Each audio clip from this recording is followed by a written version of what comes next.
ಕಿಚ್ಚ ಸುದೀಪ್ ರವರ ಸ್ಟೆಪ್ಸ್ ಅಂತೂ ಸೈಕ್ ಆಗಿತ್ತು. ಆದ್ರೆ ಸಾಂಗ್ ನಿಜವಾಗ್ಲೂ ಡಿಸಪಾಯಿಂಟ್ ಆಯಿತು. ಫಿಸಿಕ್ಸ್ ಸೈತಾನ್ ಮಾರ್ಗ್ ಸಿನಿಮಾದ ಫಸ್ಟ್ ಸಿಂಗಲ್ ಸಾಂಗ್ ರಿಲೀಸ್ ಆಗಿದೆ. ಕಿಚ್ಚ ಸುದೀಪ್ ರವರು ಇದರ ಬಗ್ಗೆ ಮುಂಚೆನೆ ಟ್ವೀಟ್ ಮಾಡಿದ್ರು, ನನಗೆ ಅಂಜನೀಶ್ ಲೋಕನಾಥ್ ಅವರ ಬ್ಯಾಕ್ಗ್ರೌಂಡ್ ಮ್ಯೂಸಿಕ್ ಸಖತ್ ಇಷ್ಟ ಆಯಿತು ಅಂತ. ಅದರಂತೆ ಈ ಸಿನಿಮಾದ ಸಾಂಗ್ ಬಗ್ಗೆ ಸಂಪೂರ್ಣವಾಗಿ ಮಾತಾಡುವ ಅದಕ್ಕೂ ಮುನ್ನ ನಮ್ಮ ಚಾನಲ್ಗೆ ಹೊಸಬ್ರಾಗಿದ್ರೆ ಸಬ್ಸ್ಕ್ರೈಬ್ ಮಾಡಿಕೊಂಡು ಸಪೋರ್ಟ್ ಮಾಡಿ. ಮಾರ್ಕ್ ಕಿಚ್ಚ ಸುದೀಪ್ ರವರ 47ನೇ ಸಿನಿಮಾ. ಇದರ ಮೊದಲ ಹಾಡು ಇವತ್ತು ಬಿಡುಗಡೆ ಆಗಿದೆ. ಈ ಪ್ರೊಡಕ್ಷನ್ ಟೀಮ್ಗೆ ಏನ್ ತಗೊಂಡು ಹೊಡಿಬೇಕೋ ಗೊತ್ತಾಗ್ತಾ ಇಲ್ಲ ಗುರು. 6 ಗಂಟೆಗೆ ಸಾಂಗ್ ಬಿಡ್ತೀವಿ ಅಂತ ಹೇಳಿ 6:15ಗೆ ಸಾಂಗ್ನ ಬಿಟ್ಟಿದ್ದಾರೆ. ಇವನ್ ಸಾಂಗ್ನ ಪ್ರೀಮಿಯರ್ ಕೂಡ ಇಲ್ಲ. ಎನಿವೆ, ಕಿಚ್ಚ ಫ್ಯಾನ್ಸ್ ಬಗ್ಗೆ ಕಿಚ್ಚ ಸುದೀಪ್ ರವರ ಮಾರ್ಕ್ ಸಿನಿಮಾದ ಫಸ್ಟ್ ಸಿಂಗಲ್ ಹಾಡಿನ ಬಗ್ಗೆ ಕೂಡ ಸಾಕಷ್ಟು ಮಾತನಾಡೋದಿದೆ. ಈ ಸಾಂಗ್ ಅಲ್ಲಿ ಸುದೀಪ್ ಸರ್ ಎನರ್ಜಿ ಮಾತ್ರ ಕ್ರೇಜಿ ಆಗಿದೆ. ಇನ್ನ ವಿಜಯ್ ಪ್ರಕಾಶ್ ಅವರ ಬಗ್ಗೆ ಮಾತಾಡಲೇಬೇಕು. ಈ ಒಂದು ಸಾಂಗ್ ವಿಜಯ್ ಪ್ರಕಾಶ್ ಅವರ ವಾಯ್ಸ್ಗೆ ಪಕ್ಕಾ ಸೂಟ್ ಆಗತ್ತೆ.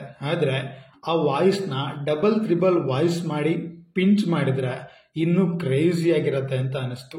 ಇದನ್ನ ನೀವು ಅಲ್ಲು ಅರ್ಜುನ್ ರವರ ಪುಷ್ಪ ಸಿನಿಮಾದಲ್ಲಿ ವಿಜಯ್ ಪ್ರಕಾಶ್ ಅವರು ಹಾಡಿದಾಗ ಹೆಂಗಿತ್ತು ಅಂತ ಒಂದ್ಸಲ ಹೋಗಿ ಕೇಳಿ.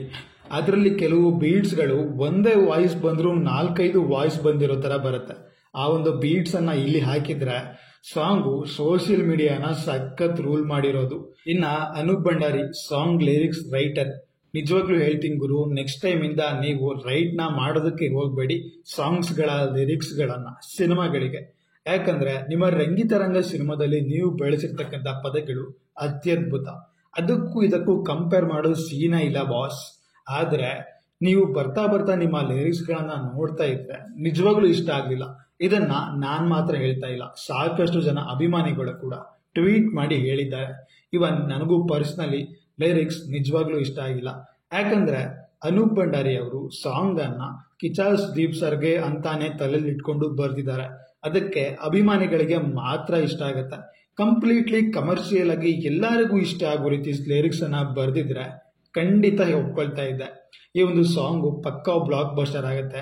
ನಿಜವಾಗ್ಲೂ ಡಿಸಪಾಯಿಂಟ್ ಆಗಿಲ್ಲ ಅಂತ. ಇನ್ನ ಸಾಂಗಿನ ಸ್ಟಾರ್ಟಿಂಗ್ ಬರೋ ಇಂಟ್ರೋ ಕಿಚ್ಚ ಸುದೀಪ್ ಸರ್ಗೆ ಇಷ್ಟ ಇರಲ್ಲ. ಮೇ ಬಿ ಯಾರೋ ಒಬ್ರು ಕರೀತಾರೆ, ಅಣ್ಣ ಬಾಣ ಸ್ಟೆಪ್ ಹಾಕು ಬಾಣ ಅಂತ. ಈ ಒಂದು ಲಿರಿಕ್ಸ್ ಅನ್ನ ನೀವು ಆಲ್ರೆಡಿ ಕೇಳಿರ್ತೀರಾ ದಳಪತಿ ವಿಜಯ್ ಅವರ ಸಾಂಗ್ಸ್ ಅಲ್ಲಿ. ನಾ ರೆಡಿದವರವ ಈ ಒಂದು ಲಿರಿಕ್ಸ್ ಅನ್ನ ನೀವು ಕೇಳಿರ್ತೀರಾ ದಳಪತಿ ವಿಜಯ್ ಅವರ ಸಾಂಗ್ಸ್ ಅಲ್ಲಿ, ಅಣ್ಣ ಬಾಣ ಬಾಣ ಅಂತ. ಹಾಗೆ ಮಾಸ್ಟರ್ ಸಿನಿಮಾದಲ್ಲೂ ಕೂಡ ಅಣ್ಣ ಬಾಣ ಬಾಣ ಅಂದಾಗ ಅಲ್ಲಿ ಹೀರೋ ಬರ್ತಾರೆ, ಡ್ಯಾನ್ಸ್ ಮಾಡ್ತಾರೆ. ಅದನ್ನೇ ಇಲ್ಲೂ ತಗೊಂಡಿದ್ದಾರೆ ಗುರು. ಎಷ್ಟು ಚೆನ್ನಾಗಿ ಕಾಪಿ ಮಾಡಿದ್ದೀರಾ. ಇದು ಎಲ್ಲರಿಗೂ ಕೂಡ ಈಸಿಯಾಗಿ ಗೊತ್ತಾಗತ್ತೆ. ಏನಾದ್ರು ಡಿಫ್ರೆಂಟ್ ಆಗಿ ಮಾಡಿದ್ರೆ ಚೆನ್ನಾಗಿರ್ತಾ ಇತ್ತು ಅಂತ ಅನಿಸ್ತು. ಓವರ್ ಆಲ್ ಆಗಿ ಹೇಳೋದಾದ್ರೆ ಸಾಂಗ್ ಅನ್ನೋದು ಒಂದು ಆವರೇಜ್ ಅಂತ ಅನಿಸ್ತು. ಈ ಒಂದು ಸಿನಿಮಾಗೆ ಈ ಒಂದು ಸಾಂಗು ಆವರೇಜ್ ಬೂಸ್ಟ್ ಕೊಡತ್ತೆ ಹೊರತು ತುಂಬಾನೇ ಬೂಸ್ಟ್ ಕೊಡೋ ಸೀನ್ ಎಲ್ಲ ಇಲ್ಲ. ತುಂಬಾನೇ ಎಕ್ಸ್ಪೆಕ್ಟೇಷನ್ಸ್ ಇತ್ತು. Honestly disappointed. ನಿಮ್ಗೇನ್ ಅನಿಸ್ತು ಅಂತ ಮರಿದನೆ ಕಮೆಂಟ್ಸ್ ಮೂಲಕ ತಿಳಿಸಿ. ಆದ್ರೆ ಕಿಚ್ಚ ಸುದೀಪ್ ಸರ್ ಫ್ಯಾನ್ಸ್ಗಳೇ ಏನ್ ಕಮ್ಮಿ. ಕಿಚ್ಚ ಸುದೀಪ್ ಫ್ಯಾನ್ಸ್ಗಳು ಸಾಂಗ್ ನ ರೆಕಾರ್ಡ್ ಮಾಡಿದ್ದಾರೆ. ಆ ಒಂದು ರೆಕಾರ್ಡ್ ಬಗ್ಗೆ ಕೂಡ ನಾವು ಮಾತಾಡಲೇಬೇಕು. ಯಾಕಂದ್ರೆ ಕನ್ನಡ ಸಿನಿಮಾ ಇಂಡಸ್ಟ್ರಿಯಲ್ಲಿ ರೆಕಾರ್ಡ್ಸ್ ಅನ್ನೋದನ್ನ ಹುಟ್ಟಾಕೋದು ನಮ್ಮ ಕನ್ನಡ ಸ್ಟಾರ್ಗಳು. ಆ ರೆಕಾರ್ಡ್ ಬಗ್ಗೆ ನೆಕ್ಸ್ಟ್ ವಿಡಿಯೋ ಬರುತ್ತೆ. ಚಾನಲ್ಗೆ ಸಬ್ಸ್ಕ್ರೈಬ್ ಮಾಡಿಕೊಂಡು ಸಪೋರ್ಟ್ ಮಾಡಿ. ಮುಂದಿನ ವಿಡಿಯೋದಲ್ಲಿ ಸಿಗುವ. ನಮಸ್ಕಾರ.